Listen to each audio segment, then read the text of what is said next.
ভাবছে তোমাদের করে দিলে শেষ, হেরে যাবে সত্যের বাহিনী।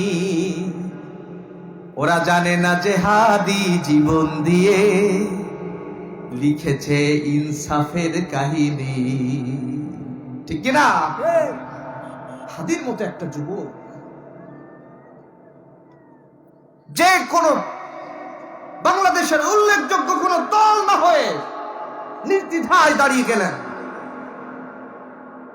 মানুষের সামনে দাঁড়িয়ে বললেন, আগামীতে এই বাংলার জমিনে যারা চাঁদাবাজি করবে আমি সংসদ সদস্য হয়ে একটা একটা করে তাদের নাম ঘোষণা করে দেব। এটা ভালো কাজ না খারাপ কাজ? তিনি আল্লাহর কাছে দোয়া করেছিলেন, রব্বুল আলামিন এই সত্যের পক্ষে সত্যের পথে চলতে গেলে এই পর্যন্ত কেউ ভালোভাবে বিদায় নিতে পারেনি। আল্লাহ, আমার তো মন বলে একজন সমাজ সংস্কারক ঘরে মরবে, এটা কোনোদিন শোভনীয় নয়। একটা বুলেট এসে আমি হাদির মাথার পাশ থেকে ঢুকে ও পাশে যদি বের হয়ে যায়, আমি হাদি যদি ছটফট ছটফট করে শাহাদাতের নজরানা পেশ করি, আমার মন বলে ঘরে ঘরে হাদি তৈরি হয়ে যাবে।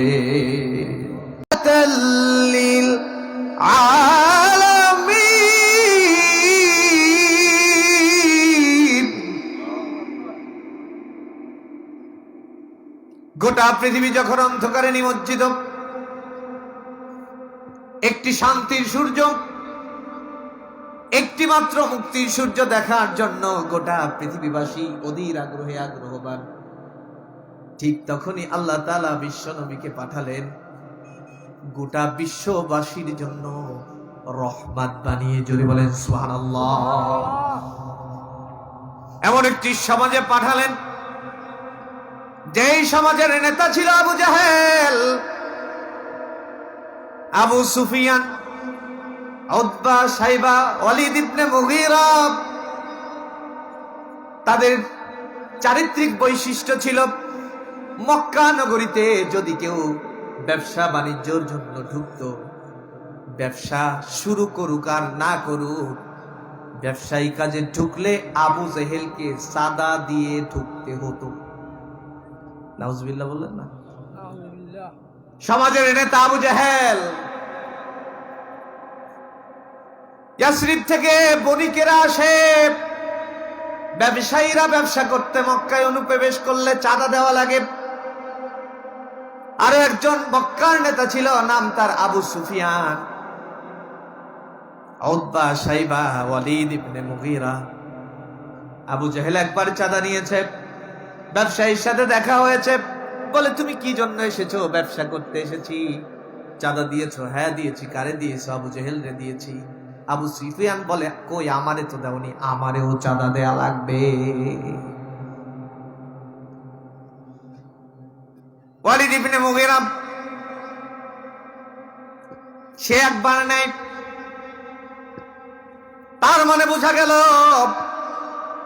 বারবার চাঁদা তুলে তৎকালীন সময়ে যারা খেত, ওই নেতাদের যার কারণে তৎকালীন সময়কে ইতিহাস বলছে আইয়ামে জাহেলিয়াত, অন্ধকারের যুগ।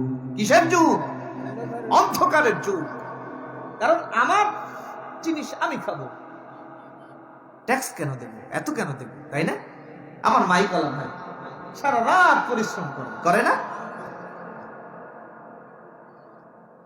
সারা রাত পরিশ্রম করে আমার মাইকালা ভাই। মাইকালা ভাইয়ের পরে যদি চাপ আসে, এই এলাকায় যদি মাইক বাজাতে হয়, মাইকে যে কয় টাকা পাবা আমারে অর্ধেক দেওয়া লাগবে। মাইকালা ভাইয়ের কষ্টে রাখার জায়গা আছে নাকি? এই কথা বলেন, আছে? গোটা মক্কা নগরীর মানুষের কষ্ট রাখার জায়গা নাই। আল্লাহ তাআলা বিশ্ব নবীকে পাঠালেন, এমন চরিত্র দিয়ে পাঠালেন। আল্লাহ তাআলা বলেছেন, ওয়া ইন্নাকা লাআলা খুলুকিন আযীম।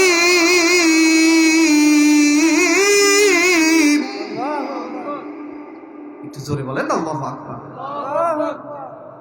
আল্লাহ বলছেন, ও নবী, আমি তোমাকে ওই মক্কা নগরীতে পাঠালাম, আবু জাহেলের চরিত্রের সাথে তোমার চরিত্র মিলবে না, আবু সুফিয়ানের চরিত্রের সাথে তোমার চরিত্রে মিলবে। আমি আল্লাহ তাআলা তোমাকে মক্কা নগরীতে পাঠিয়েছি সাধারণ কোন চরিত্র দিয়ে নয়। তৎকালীন সময় নেতাদের চরিত্রের মতো তোমার চরিত্র হবে না। আমি আল্লাহ কথা দিলাম, আমি আল্লাহ সাক্ষ্য দিলাম, তুমি উত্তম চরিত্রের উপর প্রতিষ্ঠিত। জোরে বলেন সুবহানাল্লাহ। তার মানে এখানে যারা নেতা আছেন, নেত্রী আছেন, বিএনপি করেন, জামাত ইসলাম করেন, যে দল করেন না কেন, এনসিপি করেন, আপনার চরিত্র হতে হবে মুহাম্মদ সাল্লাল্লাহু আলাইহি সাল্লামের চরিত্র, ঠিক কিনা? তাহলে আপনি রাসূলের একজন আদর্শের কর্মী হতে পারেন। আপনি যদি রাসূলের চরিত্রের কাজ বাদ দিয়ে আবু জাহেলের চরিত্র গ্রহণ করে ফেলেন, তাহলে আপনার চোখে সব ভালো লাগবে, আজকের এই শিশু ফকিরের কোরআনের মঞ্চ আপনার ভালো লাগবে না, ঠিক কিনা? আজও বাংলাদেশে এমন মানুষ আছে সবকিছু ভালো লাগে, ওই শয়তানের কোরআন কিভাবে বন্ধ করা যায় এই ষড়যন্ত্রে লিপ্ত আছে। যারা বলেন ঠিক কিনা? এদের চরিত্র আল্লাহ তাআলা ফুটিয়ে তুলেছেন। সুবহানাল্লাহ বলেন। আচ্ছা, আপনাদের কষ্ট হচ্ছে? আমার কথা বুঝতে কি কষ্ট হয়? আমার প্রাণের ভাইরা, আল্লাহর নবী বিশ্ব নবী যখন সমাজের মানুষের কাছে আল আমিন খেতাব পেলেন, মহানবী বলে তারে ডাকতো সবাই, আমি ডাকি প্রিয়তম, যার নাম আহমদ, বড় বিশ্বস্ত।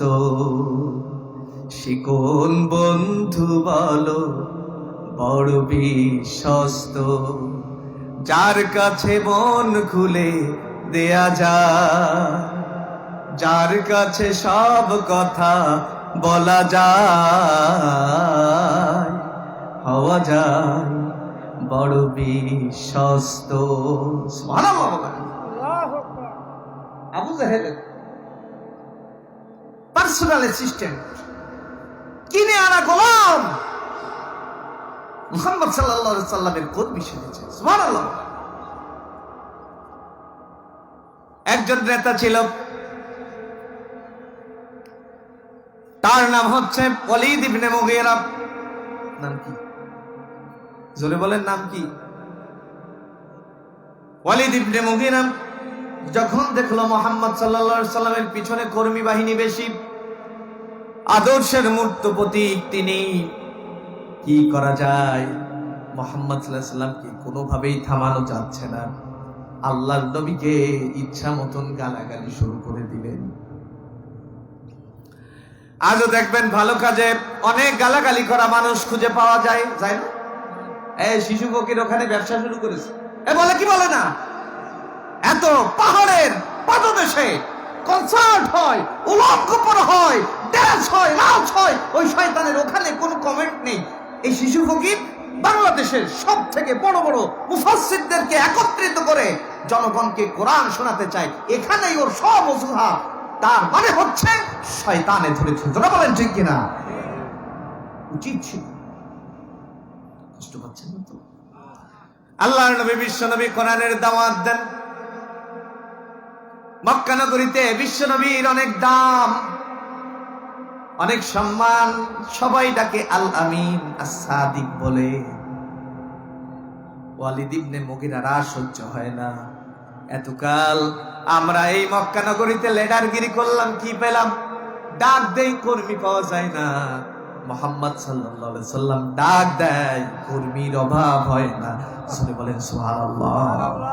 এত ধাপ, এত ঝঞ্ঝা, এত বিক্ষিপ্ত, এত বিপর্যয় দেখালাম,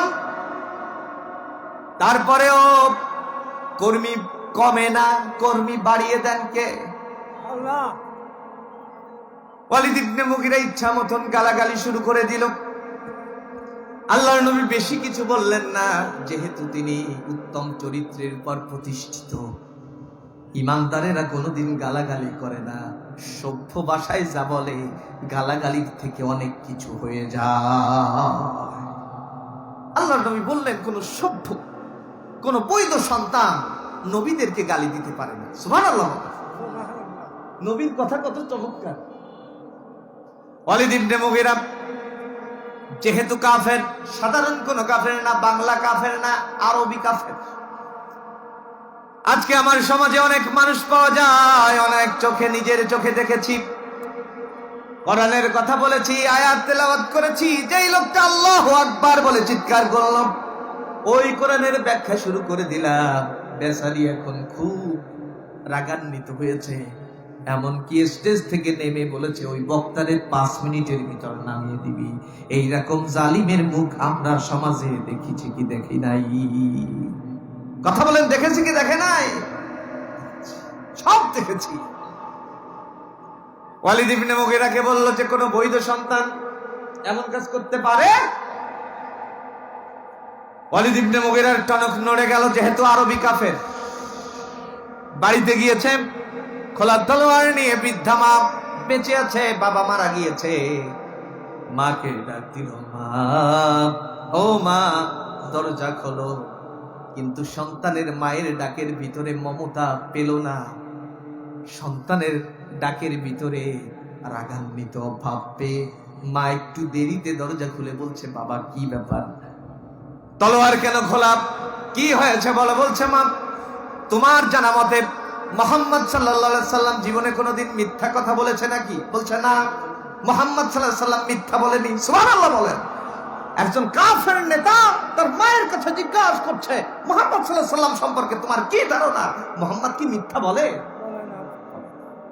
এজন্য যারা নেতা হতে চান, ফটর ফটর করে মিথ্যা বলবেন, আগামী দিন এই জনগণ আপনার মিথ্যাবাদী বলে আপনাকে প্রত্যাখ্যান করবে।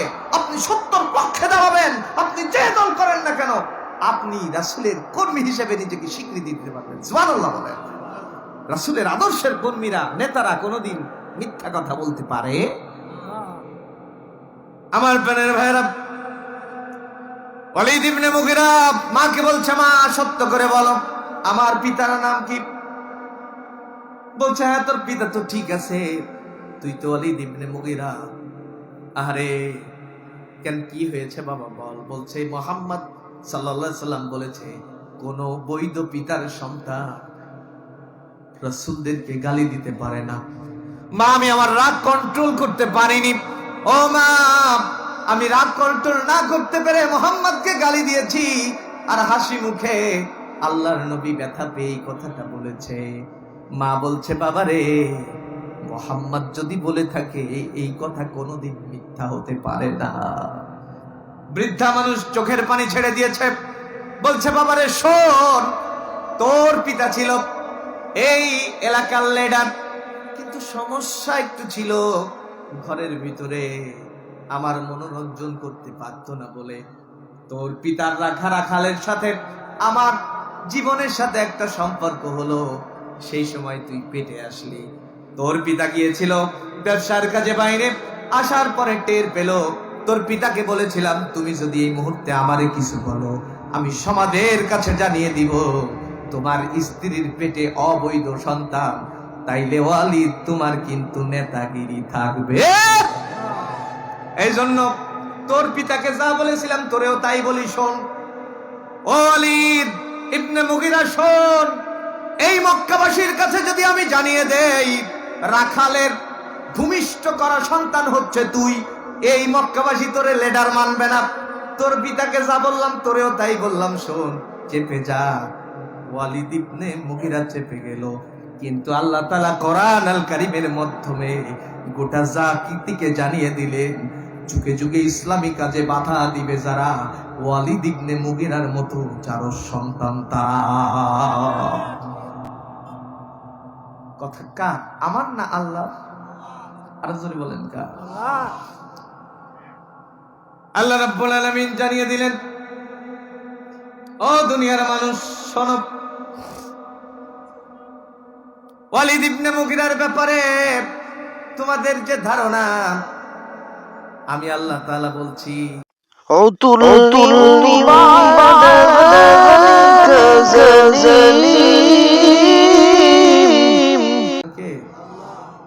আল্লাহ বলছেন ওরা অবৈধ সন্তান, কারণ ওরা সত্যের কাজে বাধা দেয়।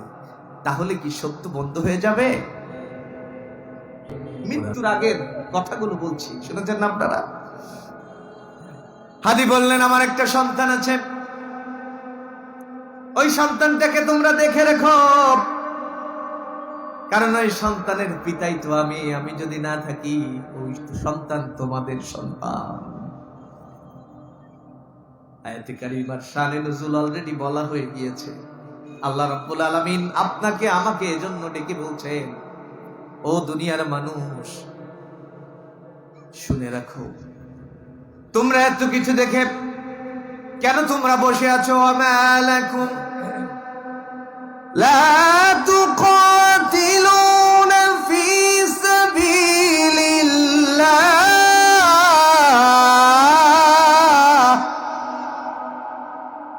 তোমাদের কি হলো? কেন তোমরা আল্লাহর পক্ষে সংগ্রাম করছো না? কথা কার? এই কথা কার? আল মুস্তাদাফিনা মিনার রিজাল, তোমরা কি তাকিয়ে দেখো না তোমাদের ভিতর যারা পুরুষেরা, ওয়ান নিসা মহিলারা, ওয়াল বিলদান বৃদ্ধরা, ছোট কচি কাঁচা বাচ্চারা, ইয়াকুলুনা তারা বলছে রব্বানা আখরিজনা মিন হাদিহিল ক্বরিয়া, ও আল্লাহ তাআলা তুমি আমাদেরকে এই জনপদ থেকে উঠিয়ে নাও, যালিমি আহলুহা আমাদের যারা শাসন করে তারা জালেম হয়ে যায়। আল্লাহনা মিন লাদুনকা ওয়ালিয়া, আল্লাহ বন্ধু পাঠিয়ে দাও। আল্লাহনা মিন লাদুনকা নাসীরা, আল্লাহ সাহায্যকারী পাঠিয়ে দাও। সাহায্য বড় দরকার, ঠিক কিনা? পৃথিবীতে যত বিপদ আছে সব থেকে বড় বিপদ আপনি যদি একবার ঘোষণা করেন আলা লাহুল খালকু ওয়াল আমর, সৃষ্টি যার আইন চলবে কার? আরো জোরে বলেন কার? এই কথা কি কোনো দলীয় কথা না ইমানের দাবি? আইন চলবে কার? আপনি একবার চিন্তা করেন, আসমানে আইন চলে কার? আসমানে কোনদিন এই পৃথিবীর থেকে 13 লক্ষ গুণ বড় সূর্যটা কোনদিন বলেছে নাকি চাঁদ তুই আমার থেকে আলো নেস, খবরদার এই আকাশে তুই আর উঠতে পারবি না, বলেছে নাকি? আমরা মানুষ, এলাকায় যদি একটু প্রভাব প্রতিপত্তি আমাদের হাতে আসে, আমরা বলি খবরদার এই টেকনাফের এই রাস্তা দিয়ে তুই হাঁটবি না, হাঁটলে কিন্তু তোর ঠ্যাং ভেঙে দেব। এরকম বলা লোক আছে না নাই? এই কথা বলেন আছে না নাই?